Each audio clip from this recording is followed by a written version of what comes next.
कस्तो छ बाटो? बाटो एकदम नराम्रो अनि अप्ठ्यारो साह्रै भिड रहेछ। साह्रै बिजोक भयो बेन साथीहरू। यहाँनिर एकजना मान्छे चाहिँ यो उकालो बाटो हिँडेर यसरी हुनुभएको छ। मनपर्छ भने कमेन्ट गरिहालौँ है। पुरै घाम छ नि त, त्यही भएर यसरी बटारेर welcome back my YouTube channel. फेरि पनि स्वागत छ मेरो न्यू भ्लगमा। साथीहरू हेर्दै गर्नु होला।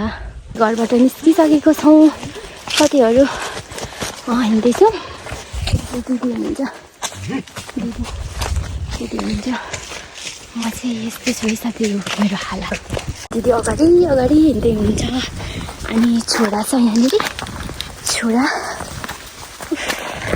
दिदी कस्तो छ बाटो? बाटो एकदम नराम्रो अनि अप्ठ्यारो साह्रै भिड रहेछ। भिडमा चाहिँ म साह्रै डराउँछु। सो त्यति नै भन्न चाहनुहुन्छ? अरू छैन? अरू धेरै थुप्रै भन्नाले तर म अहिले गरेको हुनाले चाहिँ बात नगरौँ भन्ने मेरो धारणा हो। हजुर। यता चाहिँ हाम्रो छोरा गुड बेबी। अहिले चाहिँ दिदी भेना साह्रै गर्नुभयो भेना? ठिकै छ। मलाई त कन्ट्री हिँड्नु पाएदेखि राम्रो खुसी लाग्छ। एकदम गाह्रो भइरहेछ मलाई हो। तर लुगा सबै लुगाको हालत सबै त्यो त्यस्तो छ गर्मीले। यताउता चाहिँ भिड छ। ओह माय गॉड, यस्तो छ है बाटो। पछाडि पनि हेर है। ओइ यो ढुङ्गा झर्दै उक्ली गयो हौ। बाटो चाहिँ पुरै बिकट छ है। अप्ठ्यारो छ। बिस्तारै आउनु लड्नु होला। यस्तो छ साथीहरू बाटोको हालत। यस्तो छ पहाडको बाटो।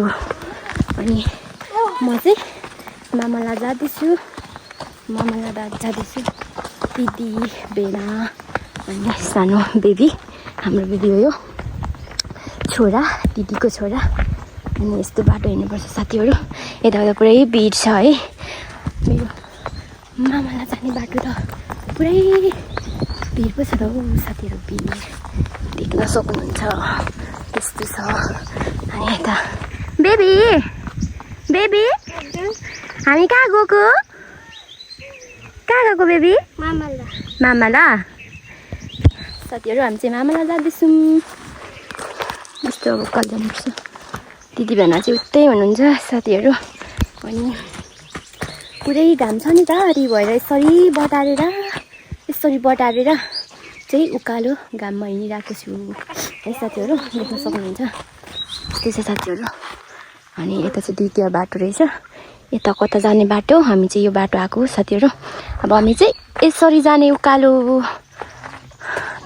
देख्न सक्नुहुन्छ।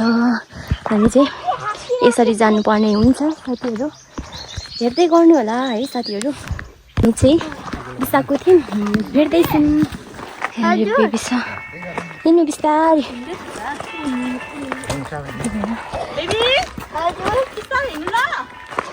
यस्तो उकालो बाटो छ है साथीहरू। भिड छ माथिदेखि त लड्यो भने त तल घरमा पो, बोजूको घरमा पो पुग्छ त बेबी। फेरि बोजूको घर जाने विचार छ?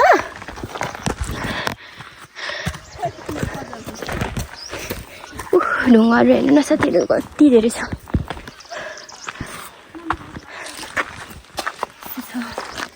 साथीहरू पुरै घाम लागिरहेछ हेर्नु त। घाम माथि छ। दिदी आउँदै हुनुहुन्छ। आउनु, मलाई पक्रिनु त। मलाई पक्रिनु एकछिन ल। यो फोन गोजीमा हाल्छु ल आउनु। म चाहिँ यस्तो छ बाटो। कति अप्ठ्यारो छ यहाँ माथिदेखि त। कति साह्रो भिड पो छ त। भिड छ, लडिन्छ। साह्रो छ हौ हिँड्नु। कति राम्रो देखेको।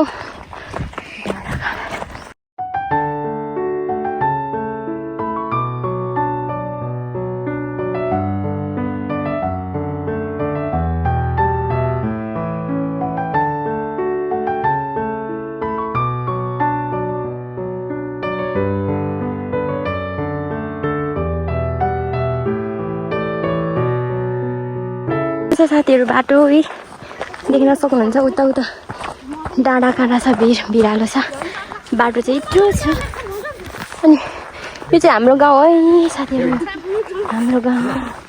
हाम्रो गाउँ म यहाँ माथिदेखि देखाउँछु लाउनुहुन्छ है तिमी साह्रो घाम यस्तो छ बाटो ल है हाम्रो गाउँ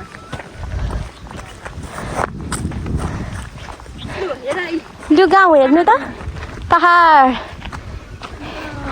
गाउँ यस्तो छ तल खोला छ यस्तो चाहिँ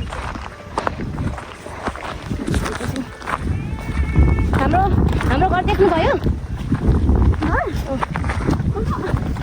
देख्नु भएन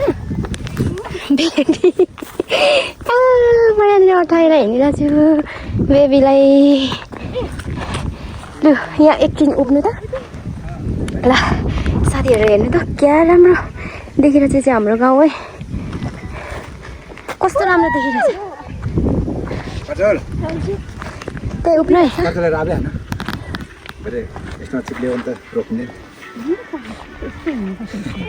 मान्छे बेहोस हुँदै गर्नु पछि कस्तो ठाउँमा पर्नुहुन्छ अनि थाहा पाउनुहुन्छ यो यस्तो भिडमा चाहिँ भगवान हिँड्न परोस् भन्ने चाल पाउनुहुन्छ इच्छा होइन भेन हो नि हाइवे त ठिकै छ पछि कस्तो ठाउँमा परिने हो त्यो कति राम्रो देखेको साथीहरू यहाँनिर एकजना मान्छे चाहिँ यो उकालो बाटो हिँडेर यसरी हुनुभएको छ मनपर्छ भने कमेन्ट गरिहालौँ है यहाँनिर साह्रो हुँदैछ भिड मन पराउनु हुँदैन होइन एकदम उहाँलाई राम्रो ठाउँमा राख्नु पर्यो हाम्रो दिदीलाई साह्रो भिड भनेपछि यसरी डराउनुहुन्छ कुनामा बस्नु भएर है साथीहरू हेर्नु त बिजोक छ ल है कोही हुनुहुन्छ भने यहाँनिर सम्पर्क गरिहाल्नु होला साथीहरू सम्पर्क गरिहाल्नु होला मेरो दिदी हो सम्पर्क गरिहाल्नु होला है साथीहरू साह्रो भएको छ भिड भनेपछि यसरी आँखा थुनेर हिँड्नुहुन्छ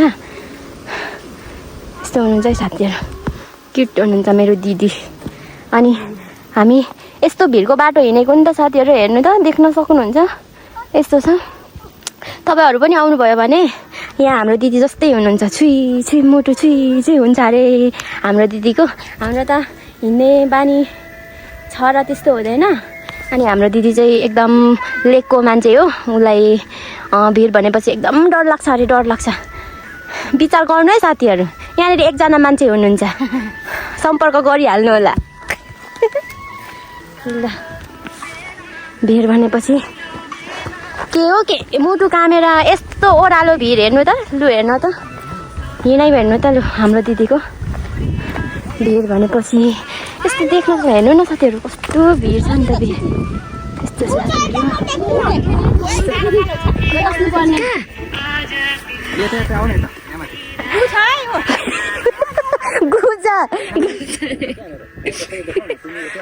यहाँ दिदी भेना नानी चाहिँ यहाँ माथि हुनुहुन्छ अनि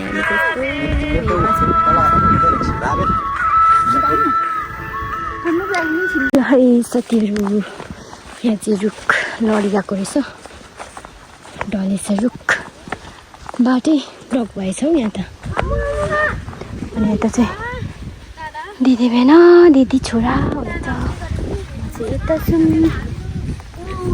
म चाहिँ बाटो ब्लक भइगएछ त्यो साथीहरू होइन कस्तो राम्रो क्या यो बोडीहरू कस्तो राम्रो छ देख्न सक्नुहुन्छ लड्छ है नानी दिदीबहिनीहरू पछि आउनु हुँदैछ अनि म चाहिँ यहाँ चाहिँ साथीहरू कालो हिँड्दा हप्दु गलेर खुट्टा दुखिरहेछ साथीहरू देख्न सक्नुहुन्छ यस्तो छ दालहरू त कति राम्रो के यतातिर त बेबी उकालो हिँड्नु कस्तो छ उकालो हिँड्नु कस्तो छ मजा छ कि छैन उकालो हिँड्नु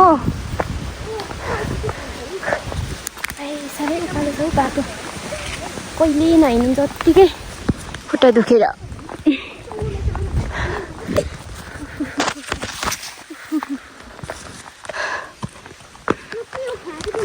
सँगसँगै साह्रो गर्नु हुन्छ। कति राम्रो के यो दालहरू त के साह्रो राम्रो देखेको कति राम्रो देखेको गाइसहरू देख्न सक्नुहुन्छ ल जति उकालो आयो उति नै राम्रो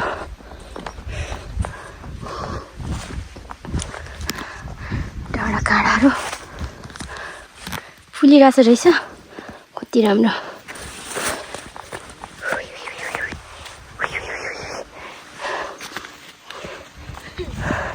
पुरै भारी बोकेर आउँदै हुन्छ हाम्रो दिदी चाहिँ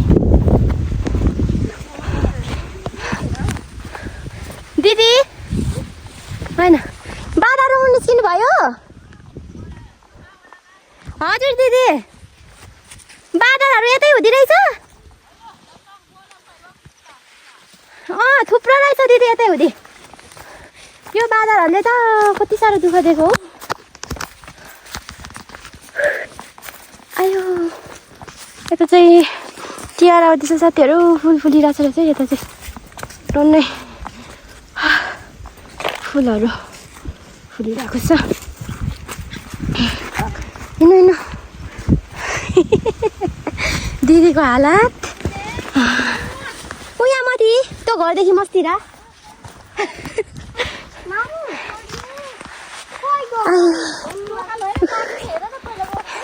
हाम्रो दिदी कति राम्रो देखेको के हरियो भित्र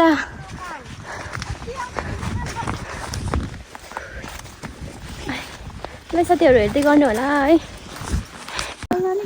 लौ साह्रै बिजोक भयो भेन भयो नि के गर्ने राम कसरी बोक्यो भनेको कसरी बोक्नु पर्यो है बिजोक भयो गाडी नभेट्नु उस्तै घाम कति साह्रो लागेको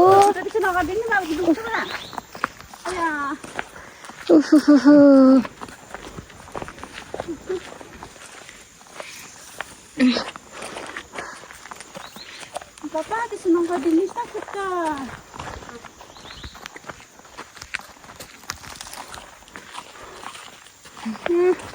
तिमीलाई म साह्रो बिजोक कति माया दियो सबै पसिनाले